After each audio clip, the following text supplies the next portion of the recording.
টক পছন্দ নাকি মিষ্টি? মিষ্টি। আমি টাঙ্গাইলের মেয়ে, টাঙ্গাইলের চমচম আমার ভীষণ প্রিয়। এখন আসলে কম খাওয়া হয় কারণ বেশি মিষ্টি খেলে তো একটু ওজন বেড়ে যায়, তো দীর্ঘদিন আমার অতিরিক্ত ওজনের কারণে আমার শরীরে অনেক অসুবিধা, সে সমস্ত একটু কম খাই। এখন প্রেমের প্রস্তাব পান এমন আমরা একটা সাক্ষাৎকারে দেখেছি, কেমন লাগে? না, এটা আসলে হয় কি, আমরা কথা বলি একটা, তারপরে সেটা বদলে বদলে মানে মুখে ঘুরতে ঘুরতে অন্যরকম হয়ে যায়।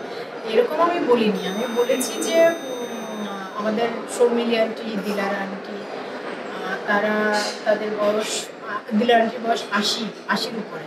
তো শর্মিলী দিলার আন্টি এত মিষ্টি একজন মানুষ, এত ভালোবাসাপূর্ণ, এত মায়া মমতায় পূর্ণ একজন মানুষ, যে আন্টির সাথে যখন কাজ করি তখন আমার মনে হয় যে আমি প্রতিনিয়ত তার প্রেমে পড়ি।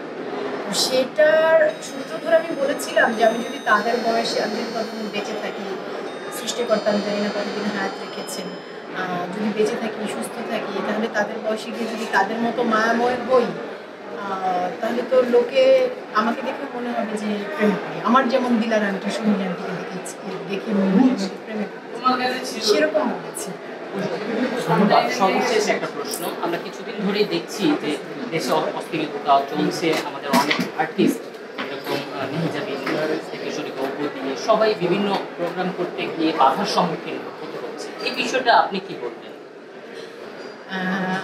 এটা বলবো আসলে মানে যেটুকু সংবাদ মাধ্যমে জানতে পেরেছি যে ওই শোরুম ওপেনিং কোনো, হ্যাঁ মানে অনেক শিল্পী যারা তারা ছিল তো তাদের কাজ, এবং ওই কাজটার সাথে কিন্তু আরো অনেকগুলো মানুষ, হ্যাঁ মানে ইভেন্ট ম্যানেজমেন্ট, কি বলবো, সিনেমাটোগ্রাফার, মেকআপ, অনেক বড় টিম যুক্ত।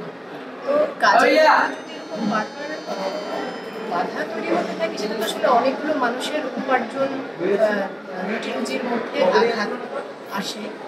আমার মনে হয় যে আমাদের সবারই একটু ধৈর্য, পূর্ণ আচরণ করে মাথা ঠান্ডা রেখে বক্তব্য দিতে চান যে সরকারকে কোনো ধরনের পদক্ষেপ না, আমি কাউকে আমি বক্তব্য দেওয়ার কে, আমি একজন অভিনয় করি, আমি কাজটা করে যেতে চাই, সেই কাজের জন্য দর্শকের ভালোবাসা, প্রশংসা, সম্মান, স্বীকৃতি যা পাই আমি বক্তব্য দেওয়ার